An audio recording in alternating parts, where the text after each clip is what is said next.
नमस्कार, आप सबका स्वागत है अरुणोदय न्यूज 24 में। मैं अन अर्जुन आप सबका स्वागत करता हूं। रोजाना लेकर आता हूं पूर्वोत्तर की महत्वपूर्ण खबरें और आपको रखता हूं अपडेट। आइए देखते हैं आज पूर्वोत्तर की महत्वपूर्ण खबरें कौन कौन सी हैं। असम के पवित्रा, मार्गरेटा और नाजरी के साथ 6 सदस्यों ने ली राज्यसभा की शपथ। आज नवनिर्वाचित 6 राज्यसभा सदस्यों ने शपथ ली, जिनमें 2 असम के, 1 नागालैंड तथा 3 केरल से निर्वाचित हुए हैं। सदन की कार्यवाही शुरू होते ही सभापति एम वेंकैया नायडू ने इन सदस्यों को सदस्यता की शपथ दिलाई। असम के पवित्र मार्गरेटा ने असमिया में शपथ ली। वह पायजामा, कुर्ता और जैकेट पहने हुए थे और असमिया गमछा लिए हुए थे। बाद में असम के ही आर नार्जरी को शपथ दिलाई गई। वह भारतीय जनता पार्टी की मदद से जीते हैं। केरल से निर्वाचित जीबी मातेर ने अंग्रेजी में शपथ ली। वह सफेद सलवार सूट पहने हुए थी। बाद में इसी राज्य के संतोष कुमार और ए रहीम ने भी शपथ ली। नागालैंड से निर्वाचित एस फागनाम कोन्यान सबसे अंत में अंग्रेजी में शपथ ली। वह परंपरागत पोशाक में शपथ ग्रहण करने आई थी। सदस्यों ने मेजे थपथपाकर नए सदस्यों का स्वागत किया। फिर उलझ सकता है असम मेघालय सीमा विवाद। समझौता, असम के लोगों पर हो रहे हैं हमले।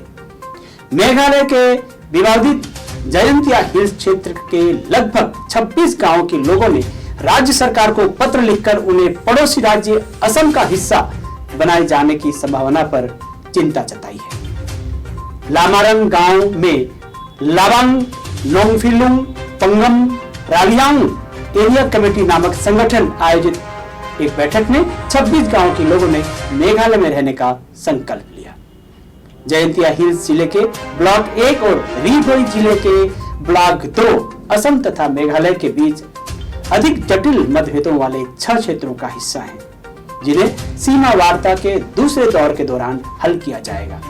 अन्य 4 क्षेत्र लंगपी, वोरदुआर, नौवा, मवतुम और सियार खंडुली हैं। अधिकारियों ने बताया कि इस बीच असम मेघालय सीमा पर विवादित ब्लॉक 2 क्षेत्र के जाटोंग गांव में अज्ञात शरारती तत्वों के हमले में कम से कम 2 लोग घायल हो गए।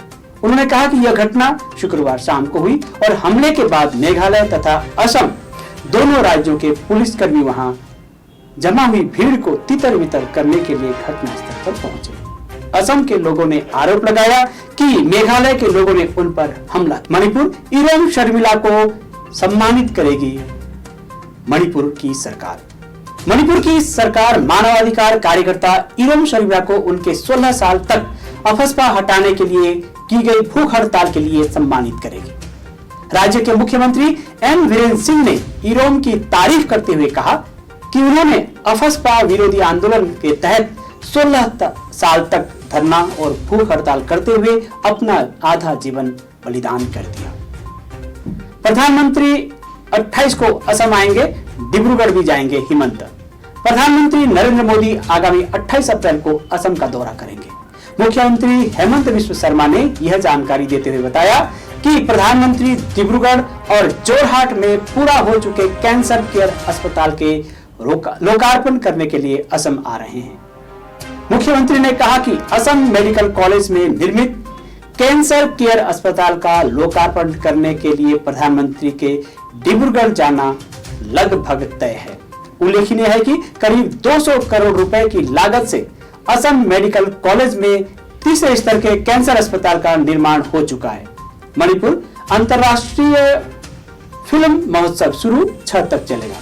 मणिपुर में पहली बार अंतर्राष्ट्रीय फिल्म महोत्सव इखोगी Imphal international film festival Imphal में शुरू हो गया है। यह 6 अप्रैल 2022 तक चलेगा। मणिपुर राज्य फिल्म और टेलीविजन संस्थान MSFTI के सहयोग से मणिपुर राज्य फिल्म विकास सोसाइटी MSFDS द्वारा आयोजित 5 दिवसीय अंतर्राष्ट्रीय फिल्म समारोह का पहला संस्करण मणिपुरी सिनेमा की सफलता पर प्रकाश डालता है, क्योंकि यह 50 साल पूरे कर चुका है। केंद्रीय सूचना और प्रसारण मंत्रालय के तहत फिल्म समारोह निदेशालय DFF द्वारा अंतर्राष्ट्रीय उत्सव का समर्थन किया जा रहा है।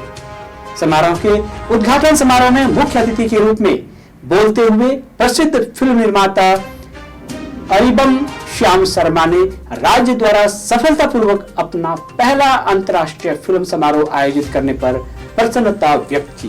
1972 में मणिपुरी सिनेमा की स्थापना से ही जुड़े रहे शर्मा ने मणिपुरी सिनेमा के विकास में सरकार की निरंतर अपेक्षा पर अफसोस जताया। नागालैंड रोजी सैमुअल मौत के मामले में एनएचआरसी ने सीबीआई से मांगी जानकारी। राष्ट्रीय मानवाधिकार आयोग एनएचआरसी ने पिछले साल जून में गुड़गांव में नागालैंड के 2 युवकों रोजी संगमा और सैमुअल संगमा की रहस्यमयी मौत पर केंद्रीय जांच ब्यूरो सीबीआई से जानकारी मांगी है। एनएचआरसी ने पिछले साल नवंबर में नागालैंड के 2 युवकों की मौत का मामला अपने हाथ में लिया था। मामला सामने आने के बाद एनएचआरसी ने गुड़गांव के जिला मजिस्ट्रेट और हरियाणा के पुलिस महानिदेशक डीजीपी को नोटिस जारी कर घटना पर विस्तृत जानकारी मांगी थी। नागालैंड के दीमापुर के रहने वाले सैमुअल संगमा दिल्ली के बिजवासन इलाके में किराए के मकान में अपने रिश्तेदार के साथ रहते थे। अरुणाचल प्रदेश पोस्को के तहत एक व्यक्ति को 20 साल की कठोर सजा। अरुणाचल प्रदेश के लेपाराडा जिले में एक विशेष अदालत ने एक नाबालिग लड़की की यौन उत्पीड़न करने के आरोप में एक व्यक्ति को पोस्को के तहत 20 साल के कठोर कारावास की सजा सुनाई है। आरोपी ऊपरी सुबनसिरी जिले के सिकारियो गांव का रहने वाला है। क्याबिन सिकोम घटना 8 सितंबर 2021 को सिकारिजो में हुई, जब सिकोम ने पीड़िता और उसकी बहन अपने बहनों की बेटी को मुलाकात के लिए घर बुलाया। रिश्तेदार होने के नाते दोनों बहनें चली गई। सिकोम ने उस रात पीड़िता को अपने घर में रहने के लिए कहा। पीड़िता की बहन कुछ देर बाद चली गई, जबकि नाबालिग लड़की वहीं रुक गई।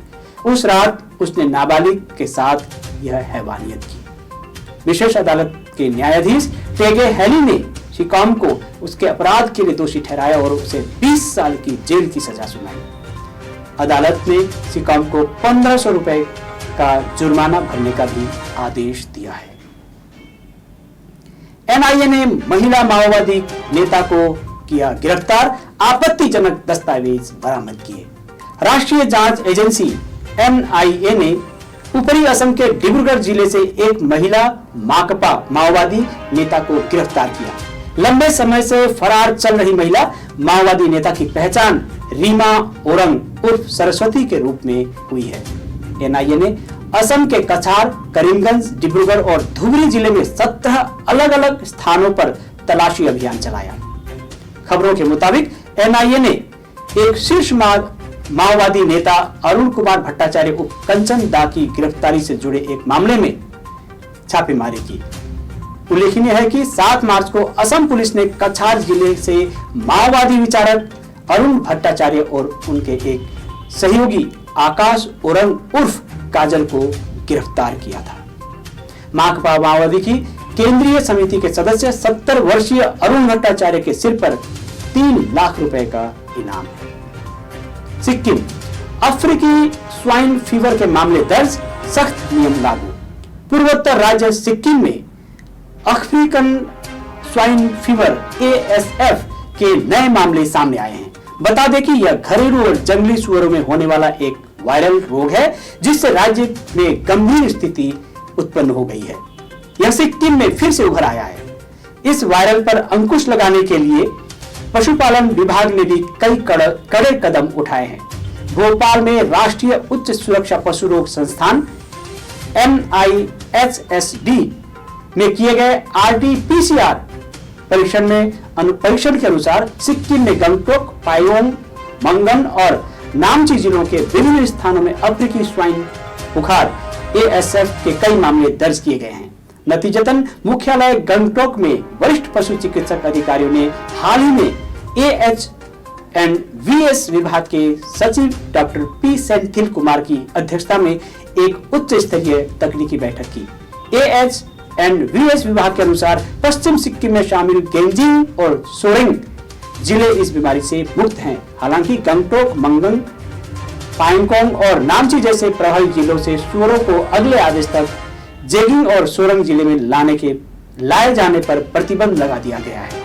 त्रिपुरा अध्यक्ष पद की रेस में हारे देव वर्मा, जमातिया बने आईपीएफटी के नए प्रमुख।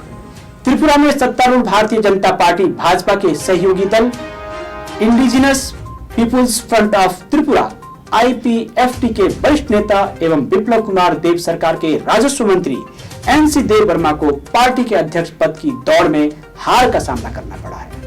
देव वर्मा को उनके कनिष्ठ एवं राज्य के जनजाति कल्याण मंत्री मेवार कुमार जमातिया ने यहां पार्टी के 2 दिवसीय लंबे सम्मेलन के बाद 65 मतों से पराजित कर अध्यक्ष पद पर कब्जा जमाया। जानकारी के मुताबिक देव वर्मा उम्र और लंबी बीमारियों के कारण अध्यक्ष पद छोड़ने पर सहमत हुए थे, लेकिन अंतिम समय में उन्होंने अध्यक्ष पद पर बने रहने की इच्छा जाहिर की, जिसके कारण पार्टी के पदाधिकारियों को देव वर्मा और जमातिया के बीच पार्टी के शीर्ष पद पर चुनाव कराने के लिए मजबूर होना पड़ा।